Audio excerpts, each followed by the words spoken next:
Well, hello and welcome. Yes, it's the old Git here again. A second attempt at going live, and I'm also recording this at the same time. Hopefully, the equipment holds out. How are you all? Are you all well? I hope you are. Today, the old Git is back on form.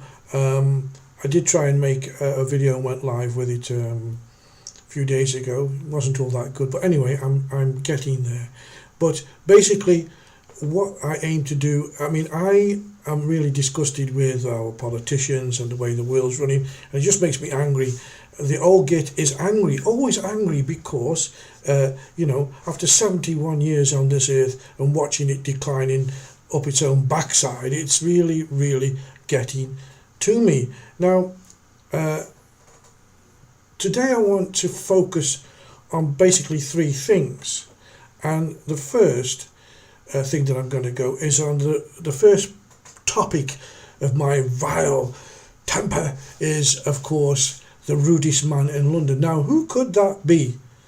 Let's have a little watch of him in action, shall we? The rudest man in action. He's the rudest man in London, and during the course of this video I'll show you more clips just to prove that he is the rudest man in London. Here, he's got absolutely no, he doesn't respect anybody sitting in his chamber, whoever they are. He thinks he's the king of London. You know I'm talking about you. Yes, you do. Here we go. Let's listen to this man. You can't be condescending all you like, Mr. Mayor. I've repeated I the have. figures Give me a you chance. gave to me. I'll be more so. Give me a chance.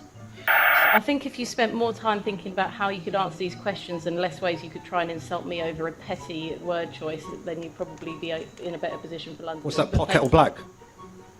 I don't know if I've offended you in any way, but Was it thank you. pot, kettle, black, is it?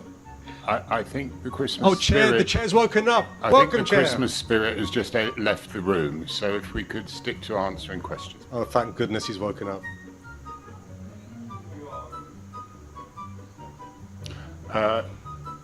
Assembly Member Best, have you finished? She's finished, I can assure you that, Chair. Mr. Mayor, you'll feel much Oh, better when Devon, you're she's opening your bellowing. presents, I'm sure.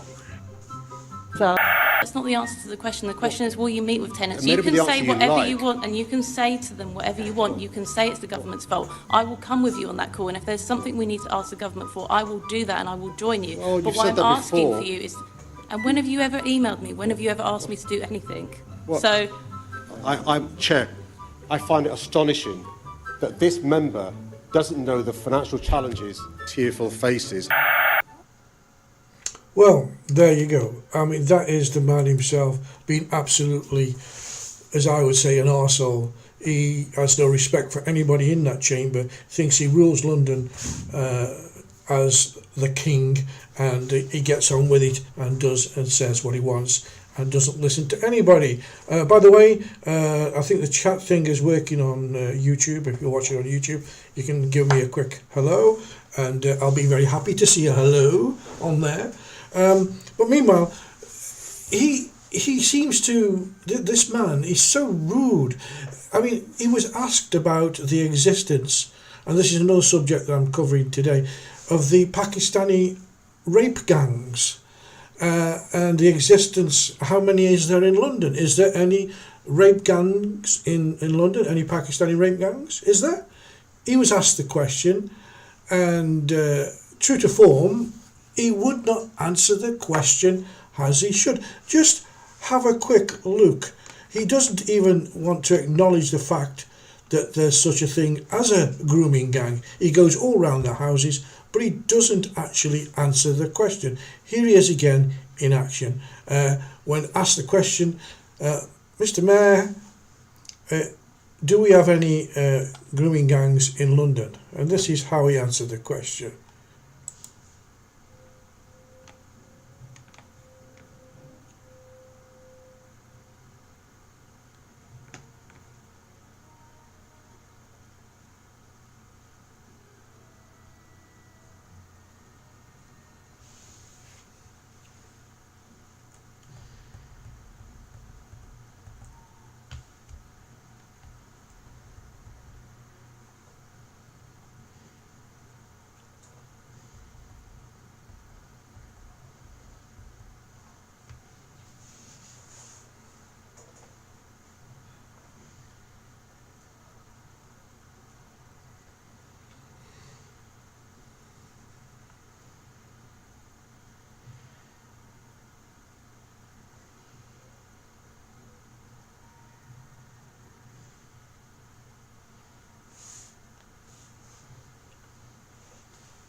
Well, there you go.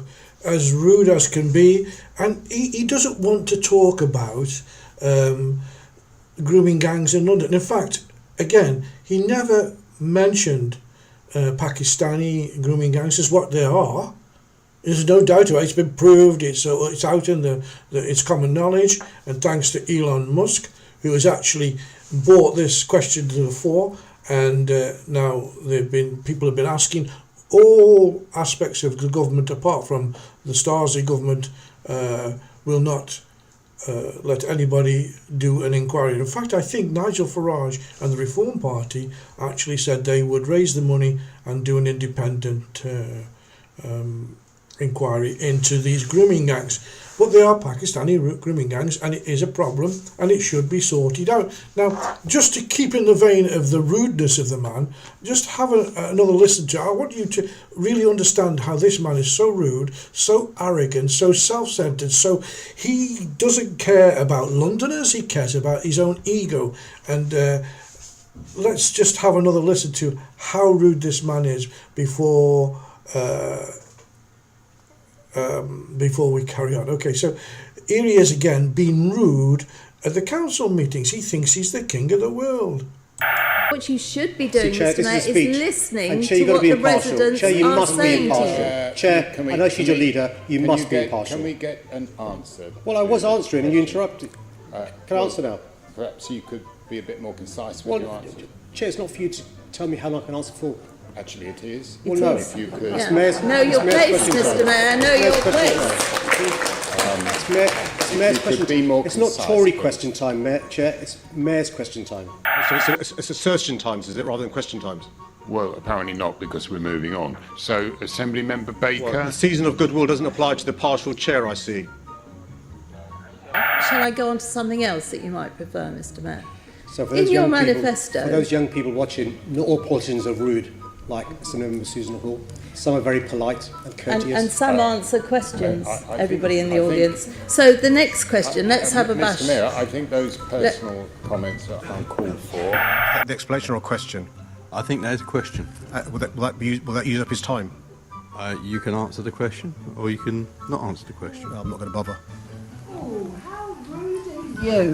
Unbelievable. Tell all these You're making- people that you're you will making a listen to speech. them. And the chair's got to be impartial, but he's not, clearly. You've got question- the nonsense the of question- devilish bellowing nonsense. You've got to invest in these communities. When I see crocodile bears talking about their anguish at the heartbreaking news of more black Londoners losing their lives, I need to understand how you think I'm expressing crocodile tears.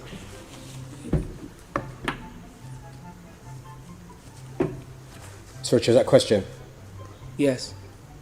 I'm quite clear. Andrew, this is beneath you, Andrew. Andrew, it's beneath you. Can we get a question? Okay, the next question. Do you think it's a good example of social or economic benefits? Question mark. Sorry, Chair. Sorry, Chair. In the fourth minute of the question, I lost track of what was being said. Can she repeat that? Anyway, I think you get the picture. So I've painted the picture of this man. He's the most arrogant man on the planet as far as I'm concerned. And this man doesn't want to take advice from anybody. He doesn't want to do anything as a group. He's a dictator in the London town there as the mayor. He is a dictator. You do what I like, not what you like. I don't want to listen to your questions. Is that a question? Oh, he's woken up.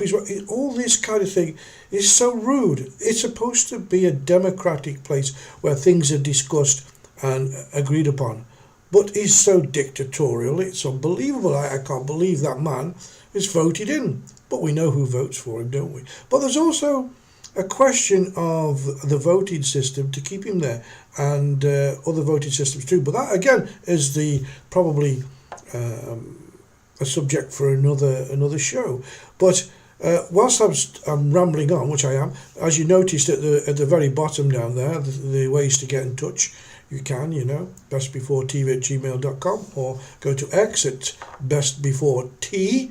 And you can also watch the TV station, which is a 24-hour TV station. A vintage TV station, shows all the old TV series and that kind of thing. And that's at bestbeforetv.com. All right, so we've got that out of the way. And if there's anybody watching this, give me a little hello or a little heart or anything to say hello. There's people on the planet who are listening to you, which would be excellent. Now, moving on, and just staying with him for the second before we move on to our Starzy government, he went to Pakistan, and he actually, the way that what he said here will sort of epitomise the fact that he thinks he is the King of England, that he owns the city. Because when he's explaining again about London in Pakistan, when he went there, he addresses the people and says it's his town. Just listen to this, a little short clip. It's really important that the people of Pakistan see the values of my city, of pluralism, of religious freedom, of equality. I'm hoping, inshallah, that the next 70 years in relation to our friendship between London and Pakistan will be even better. I'm looking forward to a friendship that leads to more jobs being created, more prosperity and more wealth. As you can see there, very arrogant the man. My town, closer ties with Pakistan. We've got enough ties with Pakistan. We don't need any more, okay? And so the man's arrogance is totally out of order. Now, I'm staying with him on the next topic because one of the biggies, or the places where you see most knife crimes being committed, although they're being committed by young people all over England and parts of Europe, people carrying machetes, knives, and openly using knives. I want to move on to that, but he again, when he was asked a question by the Reform Party councillor, he was very rude. And knife crime, I want to talk a little bit about knife crime because it's something else I really think is bad. And I really think there is solutions if people would only agree to take them. Now, first of all, let's hear his reaction, that horrible man's reaction, to the Reform councillor in the chamber there when he starts to talk about knife crime and a possibility of helping with the solution. What does he say? Well, he says this. The year's only just begun, and already we've seen at least 9 major stabbing incidents on our streets. On the 1st of January, 25-year-old man stabbed on Oxford Street. 5th of January, double stabbing on Kilburn High Road. 6th of January, 18-year-old man stabbed on Prince Imperial Road. 7th of January, we know the tragic murder of Kellyanne Bokassa, stabbed in broad daylight on a bus. Also, 7th of January, reports of stabbing in Mile End. 11th of January, stabbing and 2 shootings in Homerton. 13th of January, father of 2, Gregory Castillo Volquez, stabbed to death in Haringey. And on the 14th of January, stabbing outside City and Islington College and also on Ilford High Road. My team has been working on a budget amendment where we would like to fund almost 1,000 police officers to deliver a targeted knife crime task force. And the way we do this is reduce the cost of your staff budget back to 2016 levels. That would give us the funding to do this. Now, obviously, I can't table that as a budget amendment on my own. I need support from other groups. Would you encourage members of other groups, perhaps your own group in the Labour Party, perhaps the Conservatives, perhaps anybody, to second that amendment so that it can be discussed and debated in full next week at the budget meeting? As a rule of thumb, I never encourage anyone to work with Reform. That's a clear no. So this is a really important issue, Mr. Mayor. Yeah, the figures quoted in the police and crime plan show that 70% of Londoners rank tackling knife and gun crime as one of their top priorities for London. You talked about cross-party working. I think that's it's a question of priorities. You've shown what your priority is. I'm showing what my priority is. I really hope that other members present, perhaps will have a more constructive conversation with me. Thank you. The most arrogant man, again, I don't suggest that anybody works with Reform. The man was putting there a good point, and as he said, 70% of Londoners are looking towards knife crime and the impact it's having on London. And he'd rather play politics. So don't work with Reform than do a cross-party and get together and discuss it and try and solve it. No, don't work with Reform. The man was genuine in what he was asking. He wasn't playing politics. He was prepared to work with anybody from any party to try and help with knife crime. And knife crime is one of the biggest things that's going on in the UK, with all these young kids stabbing each other. And the stop and search, oh no, I mean, I'm quite angry with the black community, because it's a lot of these stabbings are black on black, and black kids killing black kids. That's sad. These kids don't grow up and to be adults and get married and have children and make their parents grandmothers and grandfathers. They don't, because they're 14 and 15, they're carrying knives and they're stabbing each other. And I don't care, it's not profiling when, if a policeman, good policeman, if they feel that person's carrying a knife, whether it be white, black, pink, blue, green, yellow, doesn't matter, he should stop and search. And basically, what I see in a lot of the videos where there is stop and search, I see a lot of the black kids kicking off, want to fight the police. Why don't you just stand there? If you've got nothing to hide, don't carry a knife. You've got nothing to hide. 5 minutes, stop, search, look, okay, thank you. And they're very apologetic. Thank you for being so cooperative. And away you go. I don't see many policemen doing anything worse. But no, you want to fight the police. It's ridiculous. You know, you want to grow up and have a life. If you want to grow up and have a life, don't carry a knife. Simple, isn't it? If you want to grow up and have a life, don't carry a knife. Hey, right, so knife crime, that's one thing. Now, I want to get back to the grooming gangs, because I'm not only going to shout at the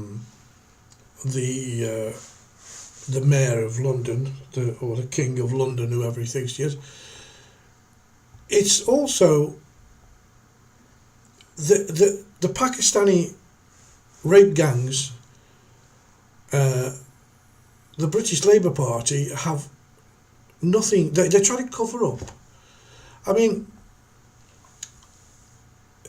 if Yvette Cooper would have made the same speech and mentioned the Pakistani grooming gangs, I would have thought, well, okay, they're going to get on top. But then they're refusing to do a national inquiry, independent inquiry into why these rape gangs are doing what they're doing. Now, if you didn't hear the speech that she made in regards, which is a load of bunkum, right?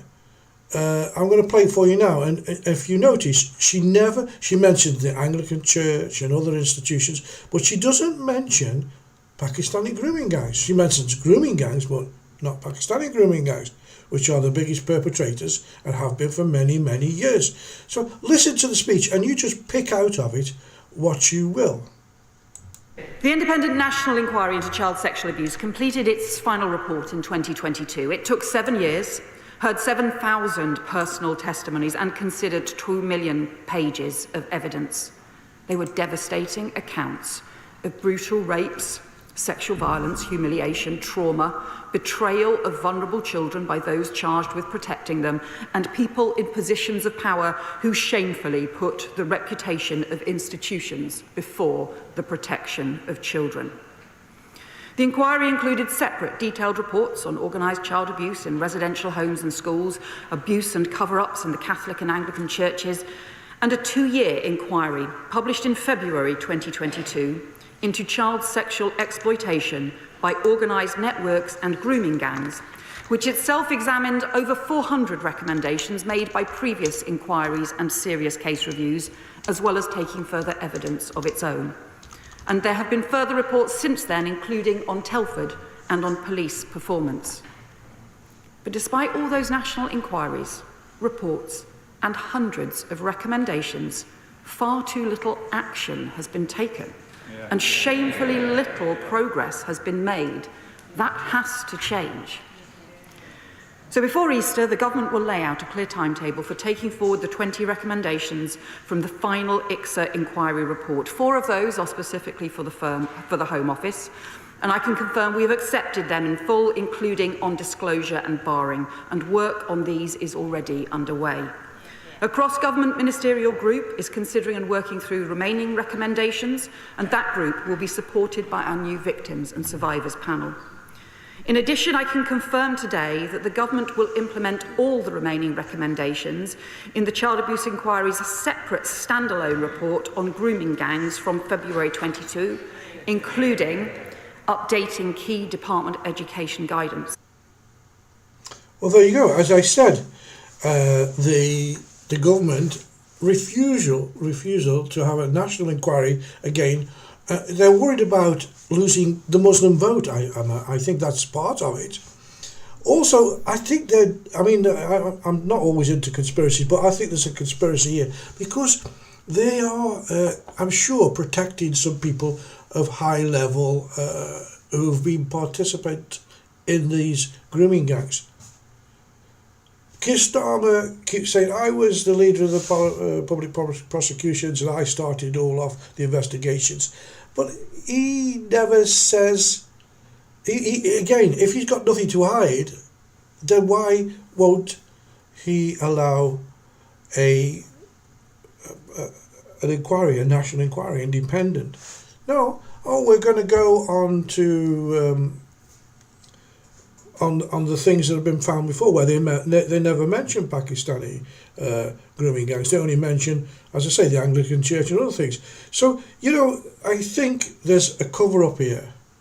Not once do they mention those Pakistani rape gangs in that speech. Yvette Cooper does not mention that once.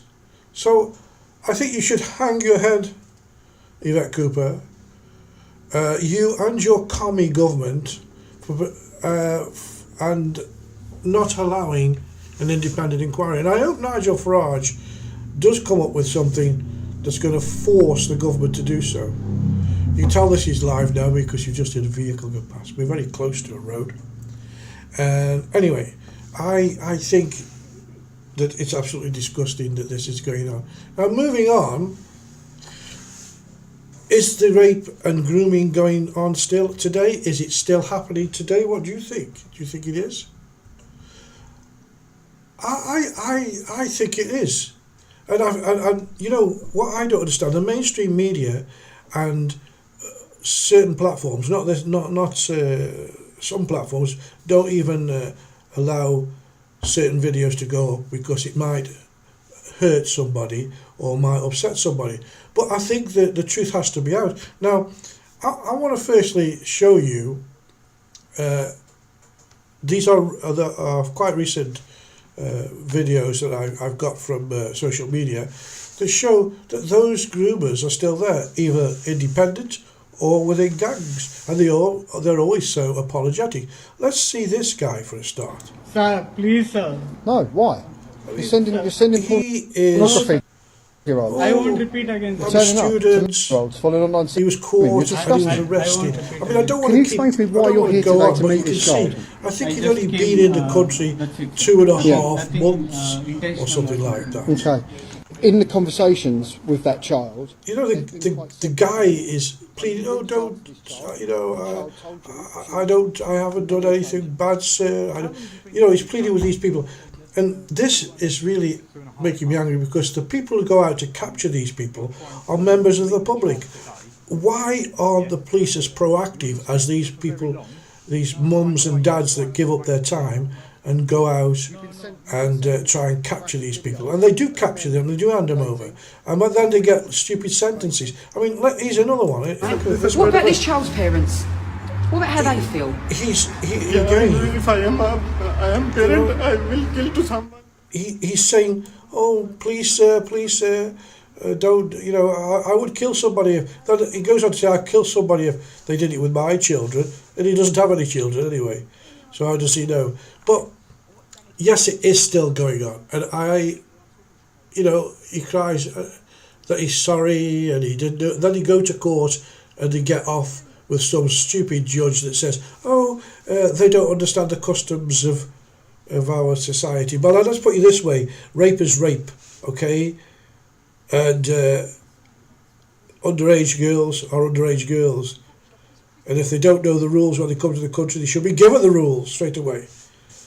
Those that come illegally. Anyway, I just wanted to show you that it's still going on. I just picked up those couple of videos today just to have a quick look. And also, how do these girls get treated when they go to the police, or how were they treated? A little bit of a historical video now of about two girls' account of their treatment when they did go and report the crime to the police. And I think you should watch this with interest. Sexually abused in a churchyard and then went to the police station to report it. The officer told me to go home and come back when I'd sobered up. Sam says 2 strangers in the police station offered to give her a lift. The officer told me to go with them. From that, I was gang raped by multiple men.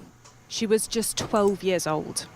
And then there's what happened to Jane. She says police saw her being raped by an older man. The police actually placed me in handcuffs and threw me in the back of a police van and said they were arresting me for prostitution. I was 14 years old. No child can be a prostitute. This horrific abuse happened in Oldham. The government has been under pressure for weeks to order a national inquiry into crimes that happened here and in other towns, but instead today put its weight behind more local inquiries.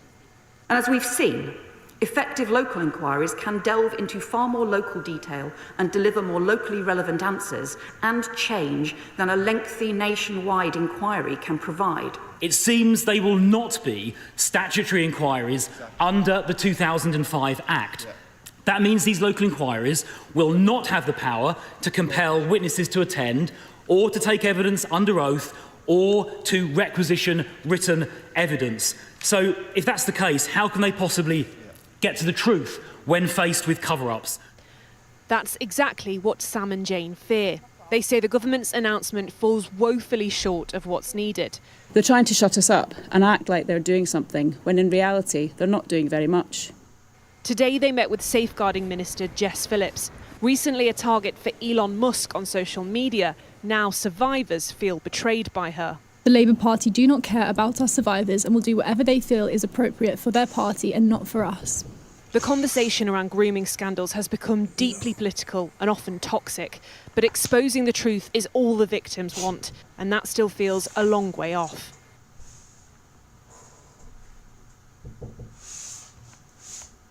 As you can see there, it was quite a horrible time for those girls, and that's what they had to stand when they went to the police.